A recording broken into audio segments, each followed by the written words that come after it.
हम लोग साइंस के कुछ उपयोग के बारे में जानते हैं। तो सबसे पहला है अम्ल का उपयोग। तो अम्ल के बहुत सारे उपयोग हैं, निम्न उपयोग है, जिसमें पहला है बर्तन की सफाई करने में, दूसरा है गहने को साफ करने में, तीसरा है हल्के धब्बे को छुड़ाने में, चौथा है बाथरूम साफ करने में, उसके अगला है स्टोरेज बैटरी के निर्माण में, उसके अगला है अग्निशामक के यंत्र के निर्माण में, उसके आगे है पेट्रोलियम शुद्धिकरण में, रंग उद्योग में और विस्फोटक बनाने में।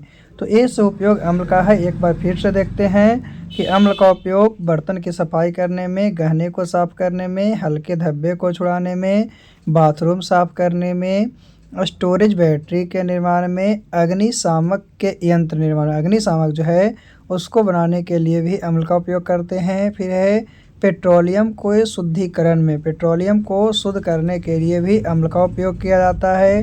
फिर रंग उद्योग जो है, रंग उद्योग में भी आपका अम्ल का उपयोग किया जाता है। और कोई विस्फोटक पदार्थ बनाने में, विस्फोटक चीज़ बनाने में भी अम्ल का उपयोग किया जाता है। तो ये सब आपका अम्ल का उपयोग है। इसके अलावा भी अम्ल का बहुत सारे उपयोग है। तो चलिए अम्ल के बाद हम लोग भस्म के उपयोग के बारे में जानते हैं।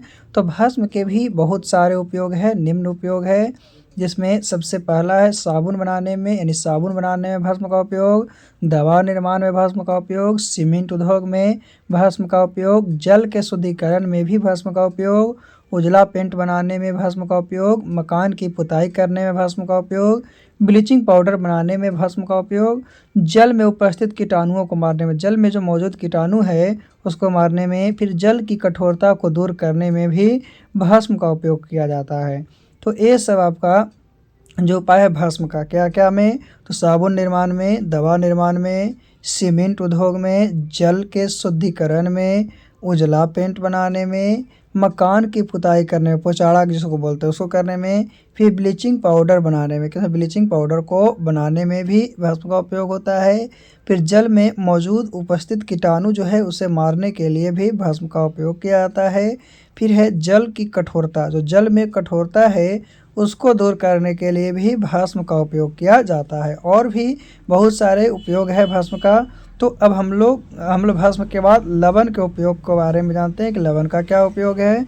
तो लवण का उपयोग भी बहुत सारे हैं, निम्न है, जिसमें पहला क्या है, खाना बनाने में, खाना बनाने में लवण का उपयोग करते हैं, यानी नमक का उपयोग। फिर पेपर उद्योग में भी लवण का उपयोग किया जाता है। दवाई उद्योग में लवण का उपयोग किया जाता है। फिर हिम के मिश्रण तैयार करने में, हिम जो है उसके मिश्रण तैयार करने में भी लवण का उपयोग किया जाता है। अचारों के परिक्षरण एवं मांस तथा मछली के संचरण में भी, अचार के परिक्षरण एवं मांस तथा मछली के संचरण में भी लवण का उपयोग किया जाता है। फिर है लवण का इस्तेमाल टूथपेस्ट बनाने में, प्लास्टिक, ब्लीचिंग वगैरह बनाने में किया जाता है। बहुत सारे चीज़ में आपका लवण का उपयोग किया जाता है। तो एक बार फिर से, खाना बनाने में इसका उपयोग करते हैं, पेपर उद्योग में करते हैं, दवाई उद्योग में करते हैं, हिम के मिश्रण को तैयार करने के लिए करते हैं, अचारों को परिक्षरण एवं मांस तथा मछली के संचरण में भी लवण का उपयोग करते हैं। फिर लवण का इस्तेमाल टूथपेस्ट में, प्लास्टिक में, ब्लीच वगैरह बनाने में किसका, लवण का उपयोग किया जाता है। और भी बहुत सारे चीज़ में लवण का उपयोग किया जाता है। चलिए अब हम लोग आगे जानते हैं अम्ल भस्म और लवण के आगे। तो आगे है आपका सोडियम बाइकार्बोनेट। तो सोडियम बाइकार्बोनेट जो है आपका क्या है, बेकिंग सोडा का रासायनिक नाम है। बेकिंग सोडा का क्या रासायनिक नाम है, जिसका सूत्र NaHCO3 होता है। इसे खाने वाला सोडा कहते हैं। तो इसका उपयोग क्या क्या चीज़ में करते हैं, तो इसका उपयोग जो है आपका तो खाना यानी व्यंजक बनाने में, दवा के रूप में भी सोडियम बाइकार्बोनेट का उपयोग किया जाता है। दवा के रूप में सोडियम बाइकार्बोनेट का उपयोग किया जाता है। अब बच्चे को दूर करने में, यानी नहीं पचा है तो उसको दूर करने के लिए सोडियम बाइकार्बोनेट का उपयोग किया जाता है। फिर बेकिंग पाउडर बनाने में भी आपका सोडियम बाइकार्बोनेट का उपयोग किया जाता है। फिर अग्निशामक यंत्र के निर्माण में भी सोडियम बाइकार्बोनेट का उपयोग किया जाता है। फिर प्रयोगशाला में अभिकर्मक के रूप में, प्रयोगशाला जो है जहाँ पे हम लोग प्रयोग करके देखते हैं वहाँ पे भी अभिकर्मक के रूप में सोडियम बाइकार्बोनेट का उपयोग किया जाता है। और भी बहुत सारे चीज़ें हैं जिसमें सोडियम बाइकार्बोनेट का उपयोग किया जाता है। तो चाहे तो सोडियम बाइकार्बोनेट पूछे या खाने का सोडा पूछे या बेकिंग सोडा पूछे, सब एक ही होता है ना, जिसका रासायनिक सूत्र जो होता है NaHCO3 होता है। चलिए सोडियम बाइकार्बोनेट के बाद सोडियम कार्बोनेट के बारे में। तो सोडियम कार्बोनेट क्या है? तो सोडियम कार्बोनेट कहने का मतलब होता है धोने का सोडा। सोडियम कार्बोनेट को धोने का सोडा कहते हैं, जिसका रासायनिक सूत्र Na2CO3 होता है। सोडियम कार्बोनेट का सूत्र Na2CO3 होता है। इसका उपयोग कहाँ कहाँ करते हैं? तो कपड़ा धोने के लिए सोडियम कार्बोनेट का उपयोग करते हैं। फिर गिलास बनाने के लिए भी हम लोग किसका? तो सोडियम कार्बोनेट का उपयोग करते हैं। उद्योग कागज़ उद्योग में भी करते हैं।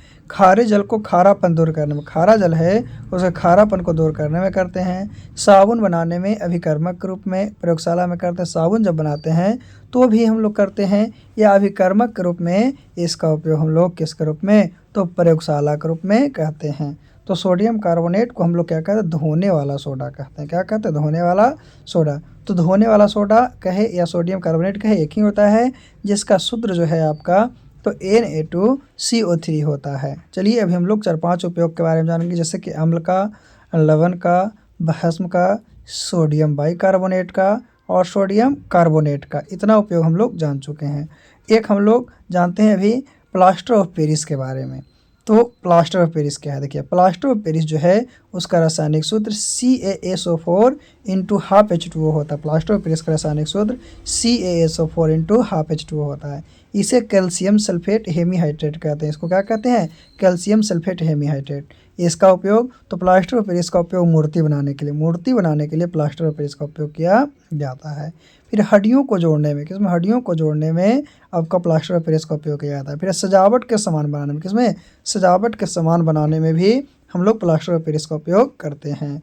फिर वायुयान निर्माण, तो वायुयान निर्माण के लिए भी हम लोग प्लास्टर ऑफ पेरिस का उपयोग करते हैं। फिर खिलौना बनाने के लिए, तो खिलौना बनाने के लिए भी प्लास्टर ऑफ पेरिस का उपयोग किया जाता है। फिर किसी भी सतह को चिकना करने में, कोई सतह है उसको चिकना करने में भी प्लास्टर ऑफ पेरिस का उपयोग किया जाता है। तो ये सब चीज़ है जो है आपका किसका? प्लास्टर ऑफ पेरिस का है। किसका है? प्लास्टर ऑफ पेरिस का उपयोग है। तो अभी हम लोग प्लास्टर ऑफ पेरिस के उपयोग के बारे में भी जान चुके हैं, है ना। ऐसे हम लोग 5-6 जान चुके हैं, अम्ल, भस्म, लवण, plaster of Paris, sodium bicarbonate, sodium carbonate. चलिए एकाध उपयोग और जानते हैं, जैसे विरंजक चूर्ण। तो विरंजक चूर्ण क्या है? देखिए विरंजक चूर्ण जो है सोडियम क्लोराइड के जलीय विलयन के विद्युत विक्षेपण के फलस्वरूप, जब सोडियम क्लोराइड है उसको जलीय विलयन के विद्युत विक्षेपण करते हैं तो उसके फलस्वरूप प्राप्त Cl2 का उपयोग विरंजक चूर्ण तैयार करने में किया। Cl2 का उपयोग किसका? विरंजक चूर्ण तैयार करने में किया जाता है। और इसका सूत्र जो है विरंजक चूर्ण का वो आपका क्या होता है? तो CaOCl2 होता है। तो इसका उपयोग किस में? तो कीटाणुनाशक के रूप में करते हैं, कागज़ तथा कपड़ा को रंगने में करते हैं, कई रसायन उद्योग में करते हैं, एक उपाचक के रूप में लकड़ी की मज्जा एवं लॉन्ड्री के साथ कपड़ों को विरंजन करने में करते हैं, कपड़ों को रंगने के लिए भी विरंजक चूर्ण का उपयोग करते हैं। तो आज हम लोग 5-6-7 अंतर को जान चुके हैं कि किसमें किसका उपयोग किया जाता है। तो आज जो है आज के लिए इतना ही काफ़ी, जिसमें हम लोग 8 मतलब कि 7 या 8 जो है उपयोग को जाने, जैसे अम्ल, भस्म, लवण 3 हो गया, सोडियम बाइकार्बोनेट और सोडियम कार्बोनेट 5 हो गया, फिर आपका एक विरंजक चूर्ण 6 हो गया, उसका प्लास्टर ऑफ पेरिस 7 हो गया। तो इस तरह से हम लोग 7 अंतर को क्या हो चुके हैं? जान चुके हैं। तो आज के लिए इतना ही काफ़ी है।